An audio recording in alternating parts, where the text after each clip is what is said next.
Durante más de un siglo, el Palacio de Versalles fue el hogar de la familia más poderosa de Europa. Un lugar de creación artística, de fastuoso entretenimiento, de apasionados amoríos y de terribles escándalos.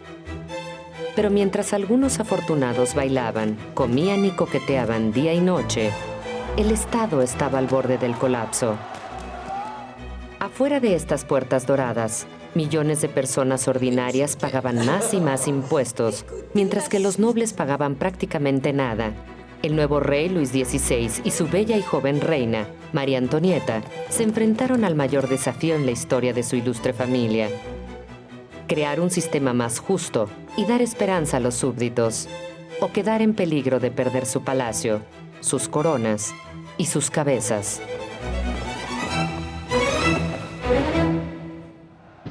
Versalles, de la gloria a la revolución.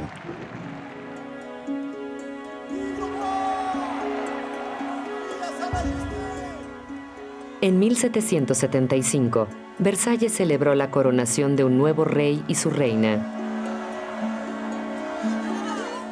Luis XVI había vivido ahí casi toda su vida, rodeado de cortesanos y traficantes de influencias.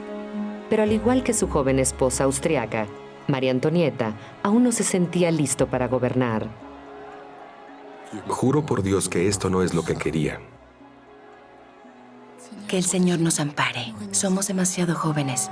A pesar de la actitud del nuevo rey, el pueblo guardaba muchas esperanzas. Él es joven, tiene una bella esposa. Tiene todo como para esperar que el nuevo reinado de Luis XVI sea grande y glorioso.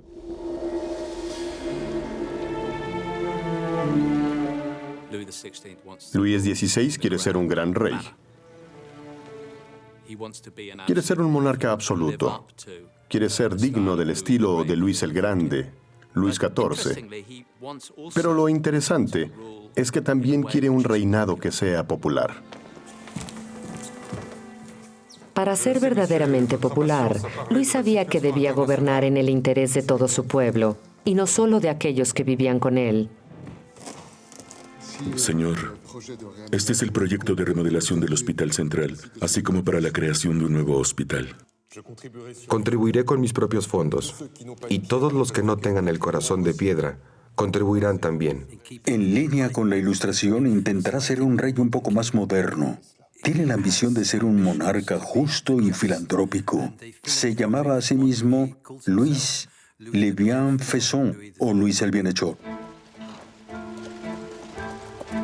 De hecho, una de sus primeras decisiones fue tan moderna que aterrorizó a los cortesanos. Señor, abandone la idea, se lo ruego. ¿No es mi deber dar el ejemplo? Pero no a costa de su vida. Hizo que toda su familia se vacunara contra la viruela, usando un procedimiento que era experimental y muy peligroso. Eso fue algo que le puso los pelos de punta a todos. La gente pensaba, ¿qué pasará si se muere? Y creo que de cierta forma el rey tomó la iniciativa. Demostró que podía adaptarse a los tiempos y cambiar con ellos. Era un inicio muy prometedor para su reino. Luis y María Antonieta se veían tranquilos y felices en público. Pero detrás de las sonrisas había un problema en el matrimonio real, uno grande. Para el matrimonio era todo un desastre, porque el punto de esta unión era producir herederos que combinarían la sangre de la familia real austriaca y de la familia real francesa. Pero eso no iba a suceder porque el pobre Luis XVI simplemente no podía o no quería, no intentó consumar el matrimonio. La vida sexual del rey y la reina, o la falta de esta, era un importante asunto de Estado, y no pasó mucho tiempo antes de que las noticias del desempeño de Luis en la alcoba se regaran por todo Versalles. Era vergonzoso. Una situación en la que los cortesanos podían estar en la habitación de la reina. Vaya, para nosotros es inconcebible que hicieran eso y que casi dijeran, ¿qué tal estuvo, señor? Nada sucedía, y él no lo consumó durante un largo tiempo. Precisamente eso que sucedía detrás de la puerta de la habitación inquietaba a los cortesanos y divide a los historiadores de nuestros días. Durante los primeros 7 años de matrimonio, había claramente un problema sexual. Ya sea que la pareja no estaba teniendo sexo, o no tenía suficiente sexo, o no estaba bien instruida en materia sexual, como para producir embarazos y herederos.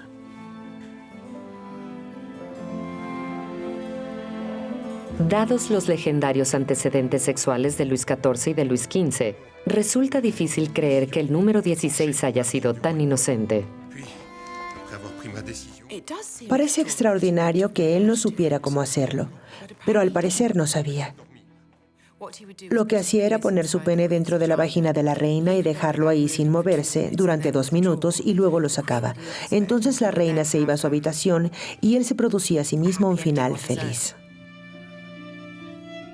Pero algunos creen que no era ignorancia lo que evitaba que Luis hiciera sus labores reales, sino una enfermedad, una rara condición médica llamada fimosis, que provoca que el sexo sea más un dolor que un placer.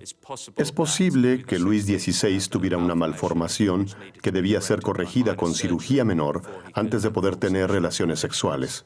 En varias ocasiones se habló de hacerle una circuncisión para corregir el problema, pero después se supo que este no era el caso. Por suerte se conserva su diario de cacería y platiqué con expertos en el tema de la fimosis, que se supone es para lo que necesitaba la operación. Y ellos me dijeron cuando les mostré el diario de Luis que nadie que se hubiera sometido a una operación de fimosis sin anestesia hubiera podido ir de cacería casi todos los días. Sin entrar en detalles, es impensable. Mientras Luis padecía para producir un heredero con María Antonieta, también tenía que lidiar con el problema que opacó los últimos años de Luis XV, el pobre estado de las finanzas nacionales. Contrató a una de las mentes más brillantes de Europa, Anne Robert Turgot, para que fuera su consejero económico. Señor Turgot, el bienestar de mi pueblo. Quiero que ese sea el único objetivo que guíe sus acciones. La sociedad francesa aún vivía en los márgenes de la subsistencia. Mucha gente recordaba las terribles hambrunas que mataron a millones durante los últimos años del reinado de Luis XIV. Yo lo apoyaré, señor Turgot. Yo lo apoyaré. Turgot es un ministro ilustrado que tiene un particular sentido de la importancia de la propiedad de la tierra y de la necesidad de cobrar impuestos sobre ella. ¿Saben ustedes lo que significa esta hogaza de pan para los súbditos más pobres de este reino? Creímos que estaba a cargo de las finanzas, señor Turgot. No sabíamos que también es panadero. 3/4 partes del presupuesto de una familia. Turgot intentó enseñarle al rey y a sus ministros algunas lecciones sobre la vida fuera de Versalles, como el precio del pan. Luis estaba interesado, los demás no tanto. Vamos a implementar sus reformas, Turgot. Prepare usted los proyectos de ley. Luis XVI realmente inició su reinado con políticas modernas y arriesgadas. Era un rey previsor y moderno que esperaba reformar a Francia y ayudarla a recuperar su lugar en el mundo también, como la potencia líder de Europa. El entusiasmo reformista de Luis no era compartido por la mayoría de sus cortesanos. El palacio estaba lleno de poderosos aristócratas terratenientes. Muchos de ellos eran parientes de Luis.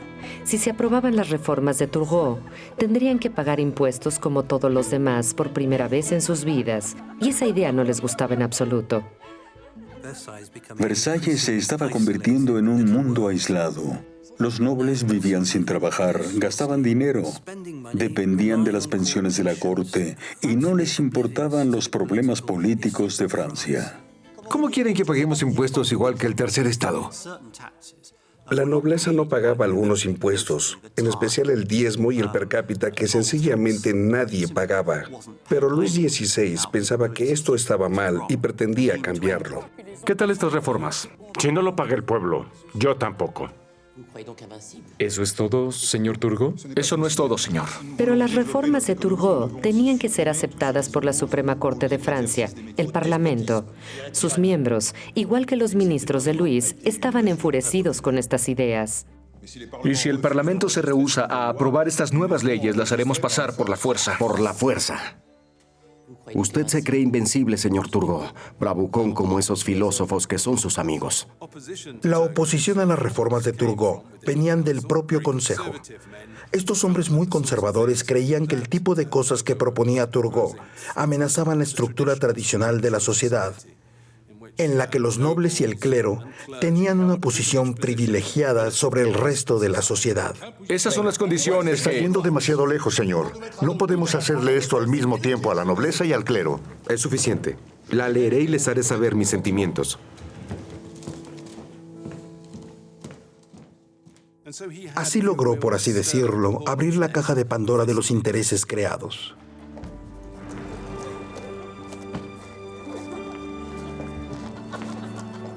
La reina María Antonieta gustaba de bailar y apostar en los salones de moda en París, donde escuchó rumores en contra de Turgot. ¿Se divirtieron anoche? La fiesta estuvo magnífica, sí. Pero estoy muerta de cansancio. Necesito ir a dormir. Yo, en cambio, iré a poner mi vida en las manos del señor Turgot. Usted sabe que la gente dice cada vez menos secretamente que las reformas preparadas por el señor Turgot apuntan a debilitar las bases mismas de la monarquía. Yo la dejo salir como a usted le place. Así que déjeme pensar como me plazca. Luis, mejor que nadie, debería recordar que nuestra sociedad está fundada en la distinción y la jerarquía de las tres órdenes. Uno de los más poderosos opositores a las reformas era el propio hermano del rey, el conde de Provenza, conocido en la corte simplemente como el señor. Se aferraba al orden tradicional de la sociedad francesa, 3 estados bajo un rey, el clero, la nobleza y el resto, y solo el resto pagaba impuestos. No es lo mismo la nobleza que los comunes.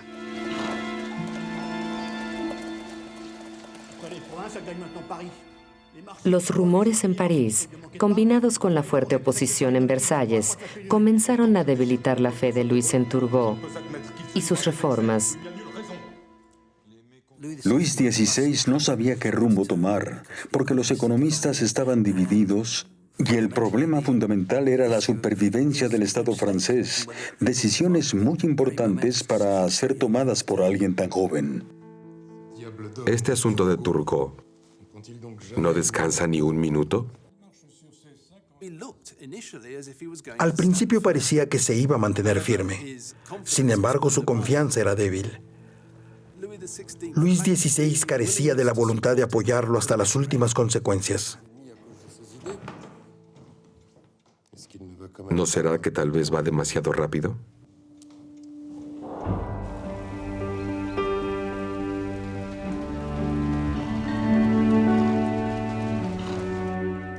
Usted, señor Turgot, no sabe más que ir de frente. A pesar de las promesas de apoyo, Luis eventualmente despidió al hombre que había reclutado para salvar a la economía francesa. Procure no olvidar que ha sido la debilidad lo que puso la cabeza del rey de Inglaterra, Carlos I, en el cadalso.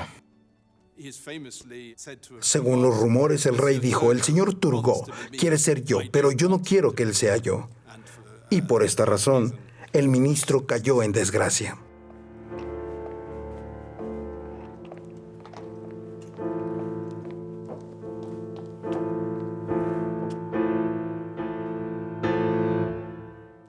Yo evitaré hacerlo, pero el público querrá que usted le explique. No voy a hacer nada. Prefiero que interpreten mi silencio más que mis palabras. Su trato con Turgot hizo que Luis se viera débil e indeciso, y esa fama lo persiguió.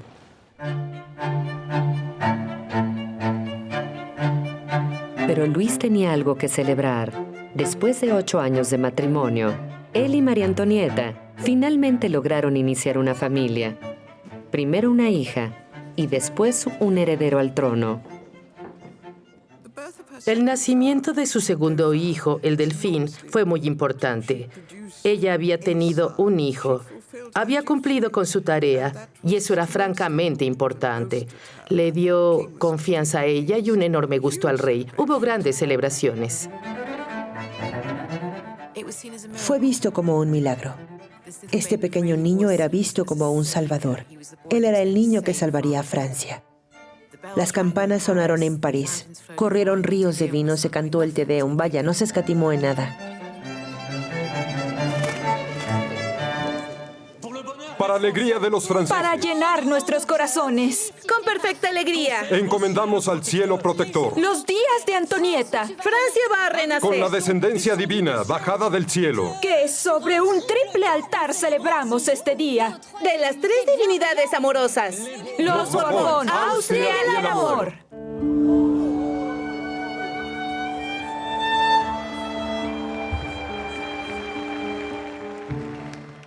Por el momento no transportará más que animales.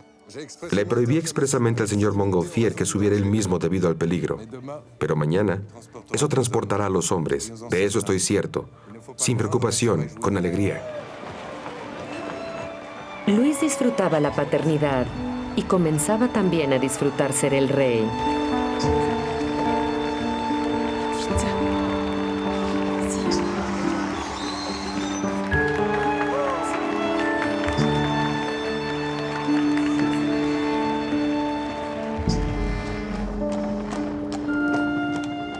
Pero las responsabilidades de gobernar pesaban sobre él todos los días, en especial la urgente necesidad de llenar las arcas nacionales. El segundo intento de Luis llegó a Versalles en la persona de Jacques Necker, uno de los hombres más ricos de Europa. Necker es un banquero ginebrino increíblemente rico. Si un estado como Francia, que como sabemos estaba en problemas financieros, contar con él era ventajoso porque significaba que pondría su crédito personal al beneficio del Estado. Inicialmente fue visto como un milagro, porque al restablecer la confianza financiera, el Estado podría prosperar.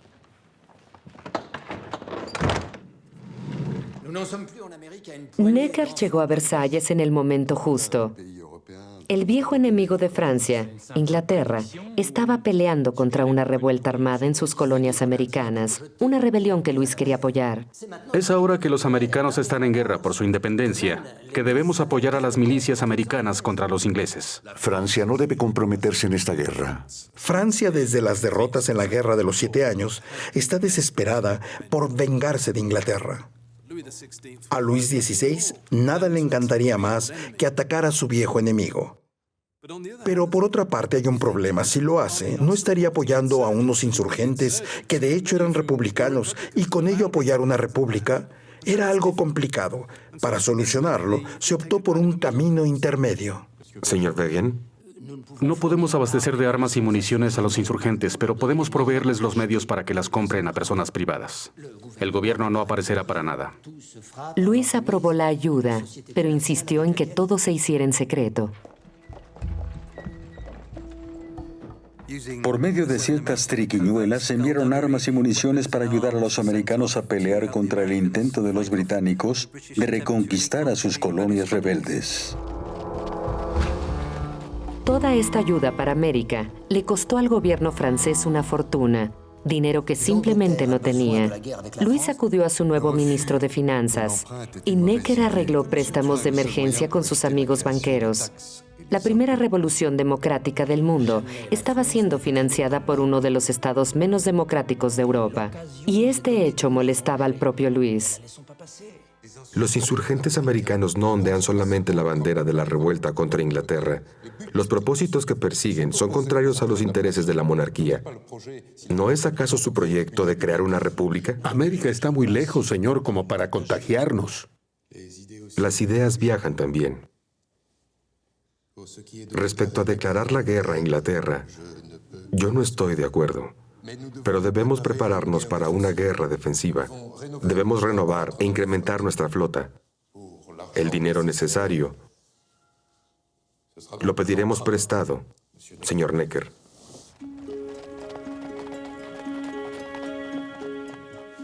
Después de 2 años de guerra, la inversión de Luis en la Revolución de América rindió frutos cuando los rebeldes lograron su primera victoria importante en la batalla de Saratoga. Decidió que era el momento de apoyar abiertamente a los rebeldes y declararle la guerra a Inglaterra. Todo está listo.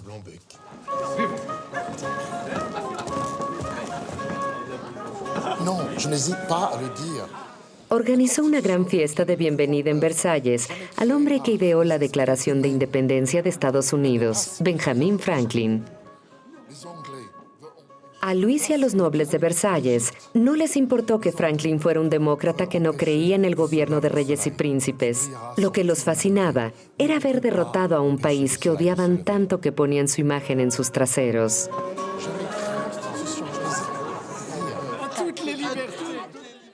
Los cortesanos de Versalles adoraban a Franklin porque era un pseudointelectual como ellos. Ellos se vistieron como pastores y él como un cazador.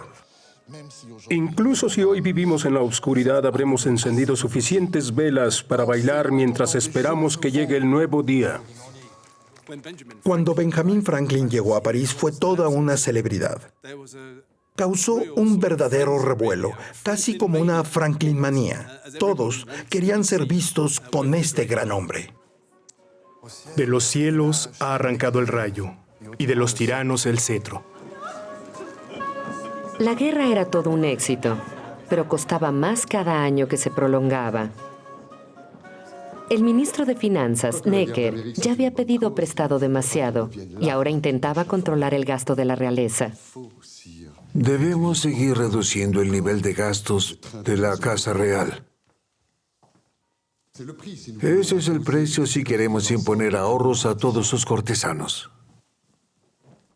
La guerra es cada vez más cara y el sistema político francés no estaba diseñado para cobrar impuestos a las personas que mejor podrían pagarlos. Así que el problema fundamental del Estado francés era cómo cobrar impuestos a los ricos.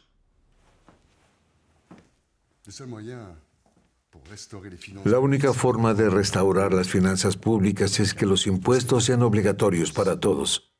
Verdaderamente para todos. Eso seguramente pondrá al clero y a la nobleza contra nosotros, y el Parlamento no va a aprobar nuestra ley. Necker, después de algunos años en el gobierno, había agotado totalmente las posibilidades de préstamos. Sabía que era necesario subir los impuestos.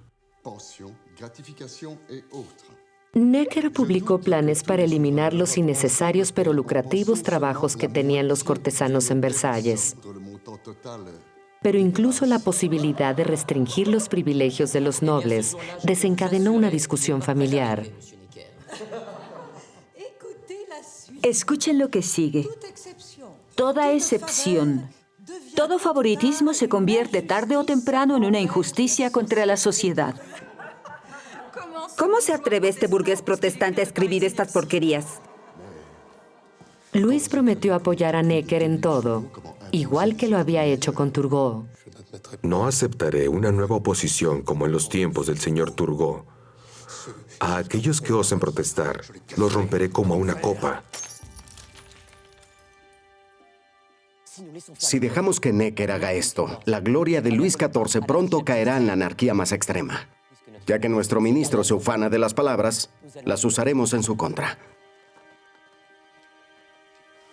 Decididamente no estoy hecho para la cólera, e incluso menos para la violencia. María Antonieta alentó a su marido para que fuera firme en esta ocasión, pero una vez más comenzó a dudar. Estamos de nuevo como cuando partió el señor Turgot. No me preocupo más que por usted, Luis. Espero que sea fuerte esta vez. Luis XVI era un hombre indeciso por naturaleza. Era un hombre decente. Estaba más controlado por sus ministros que algunos monarcas anteriores, pero además se enfrentaba a una situación diferente. A pesar del consejo de su esposa, Luis decidió que Necker debía irse. El segundo intento de confrontarse con la nobleza de Francia había terminado igual que el primero, en un rotundo fracaso.